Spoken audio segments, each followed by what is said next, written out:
Hi friends, आज की class में हम सीखेंगे वॉइस्ड एंड अनवॉइस्ड यानी वॉइसलेस साउंड्स। देखिए, वॉइस्ड एंड अनवॉइस्ड साउंड्स के बारे में जानना हमारे लिए बहुत ज़रूरी है अगर हम प्रोनाउंसिएशन के रूल्स सीख करके बिल्कुल करेक्ट प्रोनाउंसिएशन करना चाहते हैं। और प्रोनाउंसिएशन के बहुत सारे रूल्स इस बात पर बेस्ड हैं कि साउंड वॉइस्ड है कि अनवॉइस्ड है। इसीलिए ये टॉपिक सीखना हमारे लिए बहुत ही ज़रूरी है, बहुत ही इंपॉर्टेंट टॉपिक है। आइए इसको सीखते हैं। देखिए, सबसे पहले जो बात बताई जा रही है वो ये कि स्पीच साउंड्स, जितने भी स्पीच साउंड्स हैं इंग्लिश में, can be described as either voiced और अनवॉइस्ड। जितने भी स्पीच साउंड्स हैं वो या तो वॉइस्ड साउंड होंगे या अनवॉइस्ड साउंड होंगे, यानी दो कैटेगरीज में बांटे जा सकते हैं। तो हमको समझना चाहिए कि वॉइस साउंड क्या होता है। देखिए, यहाँ लिखा है voice sounds occur when the vocal cords vibrate when the sound is produced। Voice sound जब हम बोलते हैं तो हमारे वोकल कॉर्ड्स में वाइब्रेशन होती है, इसको महसूस करना पड़ता है। प्रैक्टिस से आप इसको सीख सकते हैं। और उसके बाद लिखा है कि there is no vocal cord vibration when producing unvoiced और वॉइसलेस साउंड्स। और जब अगर हम साउंड को बोल रहे हैं और अगर वोकल कॉर्ड में बिल्कुल भी वाइब्रेशन नहीं हो रही है तो फिर ऐसे साउंड को ही अनवॉइस्ड या वॉइसलेस कहा जाएगा।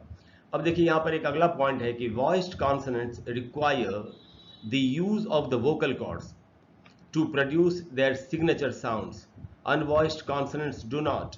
यानी कि वॉइस्ड साउंड्स जो जो भी साउंड्स हैं उनका जो विशिष्ट साउंड है, जो खास उनका साउंड है, उनको बोलते वक्त हमको वोकल कॉर्ड्स में वाइब्रेशन होती है, वोकल कॉर्ड्स की जरूरत पड़ती है। अनवॉइस्ड कॉन्सोनेंट्स को बोलते समय ऐसा नहीं होता।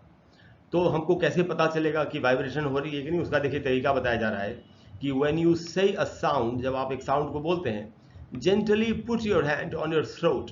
तो आपको अपना हाथ बहुत धीरे से अपने गले पर महसूस रखना चाहिए और महसूस करना चाहिए। If you can feel a vibration, अगर आपको वाइब्रेशन महसूस होती है, it is a voice sound. अगर किसी भी साउंड को बोलते समय अपने हाथ को अपने गले पर रखना है और महसूस करना है कि वाइब्रेशन हो रही है कि नहीं। शुरू शुरू में अगर आप बिल्कुल नए तरीके से बिल्कुल नए हैं इस मामले में, इस फील्ड में, और अगर आप इसको सीखने की कोशिश कर रहे हैं तो शुरू शुरू में हो सकता है आपको वाइब्रेशन का पता नहीं चले, लेकिन धीरे धीरे बाय प्रैक्टिस आपको पता चल जाएगा। अब हम देखेंगे कि वॉइस साउंड्स कौन से होते हैं और अनवॉइस साउंड्स कौन से होते हैं। और ये जितने भी साउंड्स हैं इनको बोलते वक्त आपको अपने गले पर बहुत ही आराम से हाथ रखना है, बहुत जेंटली हाथ रखना है, वो वोकल कॉर्ड पर रखना है और महसूस करना है कि वाइब्रेशन हो रही है कि नहीं। देखिए, जो पहला लेटर है वो है बी, और बी को जब आप बोलेंगे तो आपको गले पर हाथ रख के देखना चाहिए। या जितने भी वर्ड्स ऐसे हैं जिनमें बी है उनको बोलते वक्त आपको देखना चाहिए, जैसे बैक या अबव, तो आपको अपने गले पर हाथ रख के वाइब्रेशन को महसूस करना है। उसके बाद है जी। अब जी से जितने वर्ड्स बने हैं, जैसे डे, सीट, तो इनको बोलते वक्त आपको देखना है कि वाइब्रेशन हो रही है कि नहीं। जी से वर्ड्स भी बने, गोल्ड या पिग, तो इनको बोलते वक्त देखना चाहिए। उसके बाद है जे, जिसे ज का साउंड बनता है, तो जे को बोलते समय भी वाइब्रेशन होती है। इससे जो वर्ड्स बने हैं, जैसे जीन्स, इंजॉय, और भी बहुत सारे वर्ड्स हैं, ये तो मैंने एग्जाम्पल के तौर पर कुछ वर्ड्स लिखे हैं। तो इनको बोलने के समय आपको गले पर बहुत नरमी से, बहुत जेंटली हाथ रख के वोकल कॉर्ड की वाइब्रेशन को महसूस करना है। देखिए, ये दूसरे लेटर्स हैं, साउंड्स हैं, जैसे एल, और ये वर्ड्स बने हैं लव या फुल, तो आपको देखना चाहिए इनको बोलते समय कि वाइब्रेशन हो रही है कि नहीं। एम, और ये वर्ड्स बने मेक या सेम। उसके बाद है एन, जैसे नो या सन, इन वर्ड्स में एन का इस्तेमाल हुआ है। जितने भी वर्ड्स हैं जिनमें एन का यूज हुआ हो, आपको वोकल कॉर्ड के ऊपर हाथ रख के देखना चाहिए।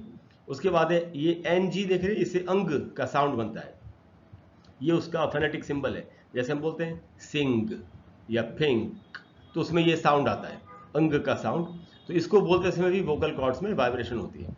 उसके बाद है आर, तो आर बोलेंगे तो भी वाइब्रेशन होगी, जैसे रेड या रियल। कुछ और भी देखते हैं साउंड्स। उसके बाद है टी एच। अच्छा, टी एच से जब द बनता हो, टी एच से जब थ बनता है, जैसे थिंक तो या थैंक यू, तब वो अनवॉइस्ड होता है। लेकिन टीएच से अगर द बने, जैसे द, दिस, दैट, तब वोकल कॉर्ड्स में वाइब्रेशन होती है। इसलिए टीएच से अगर द बनेगा तो वो वॉइस्ड साउंड है, ये हमको याद रखना चाहिए। तो टी एच यानी जिसे द बनता है, जैसे द या दिस। उसके बाद है वी, इसको भी जब बोलेंगे तो वोकल कॉर्ड्स में वाइब्रेशन होगी, या इससे वर्ड्स बने, जैसे वेरी, गिव। उसके बाद है डब्ल्यू, तो डब्ल्यू को बोलेंगे तो भी आपके वोकल कॉर्ड्स में वाइब्रेशन होगी। इसे वर्ड्स बने वर्क, वुमन। उसके बाद है वाई, तो वाइब्रेशन होगी यल, यू, ये वर्ड्स बने हैं वाई से। उसके बाद है जेड। जेड में तो आपको ज़्यादा एफर्ट नहीं लगाना पड़ेगा, वैसे ही आपको पता चल जाएगा कि जेड बोलते वक्त आपके वोकल कॉर्ड्स में वाइब्रेशन हो रही है। तो इससे वर्ड्स बने जैसे जू, या फिर प्लीज में वो जेड का ही साउंड आता है, हार्ड साउंड है। और ये जो साउंड है दोस्तों, ये थोड़ा सा हट के साउंड है, ये है ज। जैसे हम बोलते हैं विजन या जॉनरा, तो इन वर्ड्स को बोलते वक्त या इस साउंड को निकालते समय भी वोकल कॉर्ड में वाइब्रेशन होती है। अब है दोस्तों अनवॉइस्ड या वॉइसलेस साउंड्स। तो ये क्या होते हैं? तो इनके बारे में लिखा है कि अनवॉइस्ड और voiceless sounds are ones that just use air to make the sound and not the voice.